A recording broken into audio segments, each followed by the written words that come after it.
দোকানের ফুলুরি খুঁজছো? তাহলে আমার এই রেসিপিটা ফলো করো। তাহলে একদম দোকানের মতো ফুলুরি তৈরি করতে পারবা।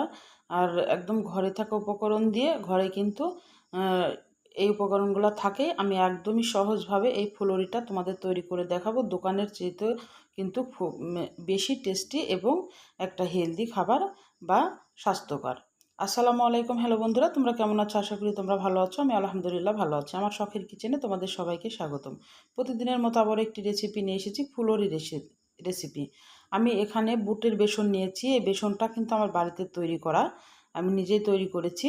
আর এখানে বেসনের সাথে আমি 1 চিমটি বেকিং সোডা দিলাম, তাহলে একটু ফুলতে সাহায্য করবে। দিয়ে আমি চালনিতে নিয়েছি। এবার চালনিতে এটা ভালোভাবে চেলে নিব, কারণ এতে বড় বড় মানে ডেলার মতো থাকে, ডেলাগুলো কিন্তু তাহলে পড়বে না। ফুলুরিটা খুবই ভালো হবে আর একদম স্মুথ হবে। এই কারণে অবশ্যই বেসনটা কিন্তু চেলে নেওয়া জরুরি। আমি এটা ভালোভাবে চেলে নিব।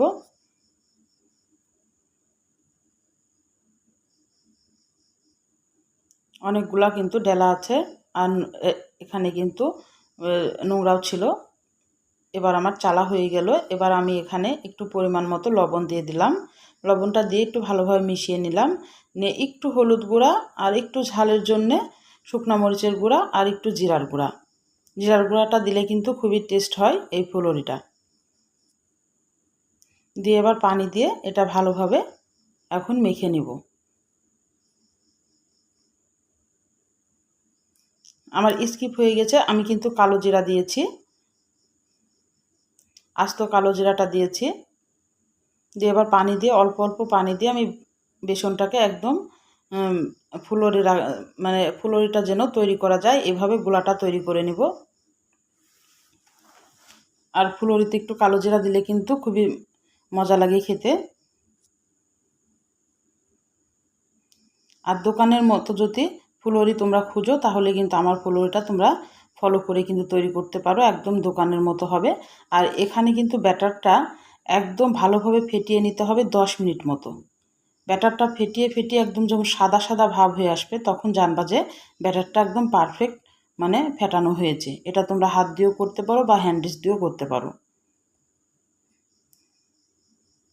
একদম সাদা সাদা হয়ে গেছে, তখন জানবা ব্যাটারটা আর খুব শক্ত না, আবার খুব একদমই পাতলা না, একটা মিডিয়াম ব্যাটার তৈরি করবা। দেখাই দিলাম কেমন। এবার পরিমাণ মতো তেল দিয়ে দিলাম, আমি একটু ঢাকনা দিয়ে ঢেকে দিলাম। যে তেলটা গরম হওয়া পর্যন্ত অপেক্ষা করলেই হবে, এখানে রেস্টে রাখার কোনো প্রয়োজন নাই। এবার বড়ার আকারে কিন্তু ফুলুরিগুলা দিয়ে দিব। যেভাবে আমরা বড়া তৈরি করি সেভাবে কিন্তু ফুলুরিগুলা ছেড়ে দিতে হবে। আর দেখো ফুলে কিন্তু একদম ডাবল হয়ে গেছে। আর এই ফুলুরিটা কিন্তু মাছ দিয়েও রান্না করে খাওয়া যায়। এই ফুলুরিটা ভর্তা মানে ভর্তা করেও খাওয়া যায়। এবং এই ফুলুরিটা চায়ের সঙ্গেও কিন্তু বিকেলের নাস্তায় খুবই মজা লাগে। বাড়িতে এইভাবে ফুলুরি তৈরি করে কিন্তু দোকানের স্বাদটা নিতেই পারো। আর দোকানের চাইতেও কিন্তু কোনো অংশে কম হবে না, বরঞ্চ দোকানের চাইতে বেশি টেস্টি হবে বাড়ির তৈরি করা জিনিস, যেহেতু স্বাস্থ্যসম্মতভাবে তৈরি করা হয়। আমি আর একটা ব্যাচ ভেজে নিচ্ছি।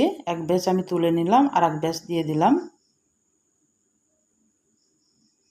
আর বুটের বেসনটা হলে কিন্তু বেশি ভালো হয় এই ফুলুরিটার জন্যে। আমি কিন্তু বুটের বেসনটাই নিয়েছি। বুটের বেসনটা কিন্তু আমার বাড়িতেই তৈরি করা।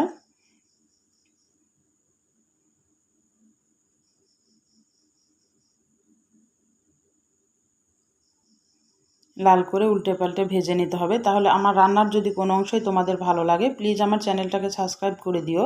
একটা লাইক দিয়ে রান্নাটা দেখা শুরু করো। ছোট্ট একটা কমেন্ট করে জানাইও আমার রান্নাগুলো কেমন লাগে। পাশে থাকা বেল আইকনটা প্রেস করে দিও। আমি যখন এরকম নতুন রেসিপি তোমাদের মাঝে হাজির করব, তোমাদের কাছে যেন আগে ভিডিওটা চলে যায়। তোমাদের একটা লাইক একটা কমেন্ট কিন্তু আমাকে অনেক উৎসাহ করে। আমার সবগুলা ভাজা হয়ে গিয়েছে ফুলুরি, আমি তুলে নিলাম। এবার দেখো কত সুন্দর হয়েছে, কালারটা দেখে বুঝতে পারছো।